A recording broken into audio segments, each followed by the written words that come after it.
Liège, c'est une équipe qui marque assez de buts, mais qui en concède trop. En effet, si on s'en réfère du moins aux statistiques, Liège a la 18e et dernière défense de la première division, mais la 11e attaque. Le Cercle, par contre, est une équipe qui finalement supporte assez mal la route, puisque les petits brugeois du Cercle n'ont pris qu'un point sur 12 en déplacement dans l'actuelle compétition. À recours pour vous ce soir, pour ce match important, Pierre-Yves Depré. Deux défis à relever ce soir, celui de la fanfare de recours, à savoir jouer 90 minutes, et celui du Royal Club liégeois, qui est de se sauver cette saison. Quant au CS Bruges, il s'aligne, privé de Célimès, Siké, Beuken, Nganou et MBA. C'est tout vous dire. Long ballon de Flandre en direction de Varga, pourtant plus petit que son acolyte. Belle passe de Fadiga, Kingambo maintenant, et la tête de Varga. 17 minutes de jeu. Une situation intéressante peut-être pour Liège. Le coup de coin Milosevic. De Flandre maintenant. Il a une frappe puissante de Flandre. Le ballon dévié. En coup de coin. Kingambo a cédé à Philippe Langlois. De Sar, pardon. Tir de Sar, pied droit. Et Face qui s'interpose sans difficulté.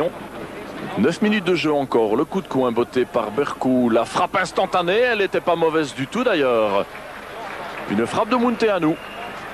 La mer, Berkou qui vient le soutenir, et le Comte qui doit concéder le coup de coin. C'était un ballon vicieux de la mer. Berkou dans l'axe. Berkou, Munteanu, il est rapide, la passe est bonne pour Kleiss, tir de Kleiss, interposition de Lecomte, il était temps pour Liège. Retour défensif de Flandre, mais qui relance sans le vouloir Munteanu. Dorinel Munteanu toujours, il a à sa gauche Berkou bien sûr, la frappe. Et Lecomte qui doit intervenir, il était temps, sinon c'était 0-1. Première toute belle occasion de la partie et on joue pourtant depuis 55 minutes. Le coup de coin, pied gauche, il est rentrant, le compte est surmonté, le ballon dans les pieds de Lowers. Et Verberen dégage Liège. Ça chauffe dans le camp liégeois pour le moment. Berkou. Ah, on rentre dans le jeu, c'est bien fait, ça de la part de Bert Lamer. Et le compte de nouveau, mais qui n'a pas besoin d'intercepter ce ballon.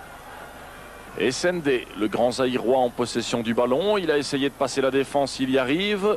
Le relais avec Kiné. Sendé maintenant dans l'axe. Christophe Kiné plutôt, voilà. Très peu au-dessus de la transversale de Face. Bonne action des Liégeois. C'est presque la première depuis le début de cette partie. Et de cette partie, il ne reste que 15 minutes à jouer. Tenez-vous bien. Le coup franc directement botté de Sar et Verberen.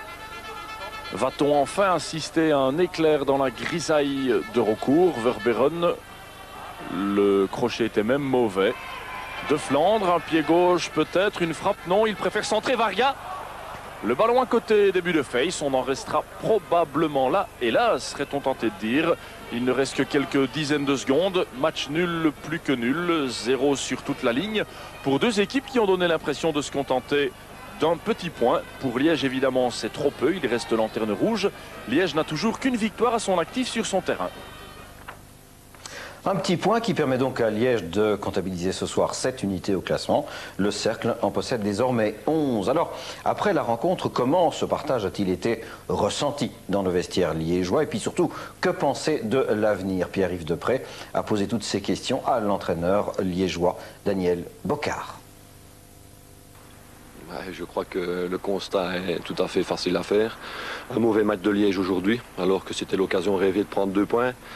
Nous n'avons pas marqué, c'est la première fois à recours. Et je crois que ça illustre la panne de notre secteur offensif. Quel genre de panne? Je n'en sais encore rien maintenant. On a un peu discuté, j'attends leur réponse lundi, parce qu'il faut tout de suite réagir.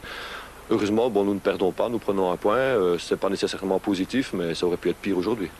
Ceci dit, pourtant, c'était une excellente occasion d'un petit peu se donner de l'air et de marquer des points par rapport au Stand, qui est aussi un candidat à la relégation, et à Bruges, pardon. Oui, mais c'est certain que c'était une affiche pour nous très intéressante. On n'aura pas des centaines d'occasions sur l'année d'avoir un match où au départ on peut espérer prendre 2 points. Et je crois qu'on avait disposé l'équipe en fonction, on avait un entrejeu assez offensif. Mais c'est pas parce que vous avez des joueurs offensifs sur le terrain qu'automatiquement vous créez des occasions. Et c'est un état d'esprit. J'ai l'impression que tout le monde a joué un peu avec le frein à main. Est-ce de la peur? Est-ce un manque d'énergie? Un manque de... Peut-être déjà des premières fatigues, je n'en sais rien. On y répondra lundi et j'espère qu'il y aura tout de suite la réaction parce qu'on a 3 matchs qui sont des matchs intéressants pour nous. Et croyez bien qu'on ne se croit pas mort à l'heure actuelle. À la conférence de presse tout à l'heure, vous disiez que vous craigniez peut-être déjà le syndrome de la dernière place, de la lanterne rouge. Ce serait possible ça? Ça ne ressemblerait pas au Royal Club Liégeois? Mais j'ai ajouté ça comme dernière réflexion. Après, je crois, un bilan global du match. C'est une des questions que je me pose. Si c'est le cas, je crois qu'il faut absolument se tirer ça hors de la tête, se dire qu'on est dans la phase clé du championnat. On ne doit pas commencer à paniquer en regardant le classement. On doit se dire qu'il y a les matchs clés à jouer maintenant. Les regrets sera peut-être pour plus tard, mais je n'y pense pas. Je suis certain que, malgré, je vous dis, une panne du secteur offensif aujourd'hui, tout n'est pas négatif. On a pris un point. Bien sûr, je ne suis pas content, mais on a pris un point. C'est 3 sur 6 pour le mois de novembre, donc c'est notre planning d'un point par match respecté. Et décembre, c'est avec 2 matchs à domicile et un match à l'Antwerp. C'est encore possible de faire la même chose. Et je sais qu'un point par match, ça nous conduirait à 28 points. Et 28 points, c'est suffisant. Donc ça reste mon calcul de base. On est dedans. Alors pourquoi maintenant avoir une déconfiture? Je crois qu'il n'y a pas de raison.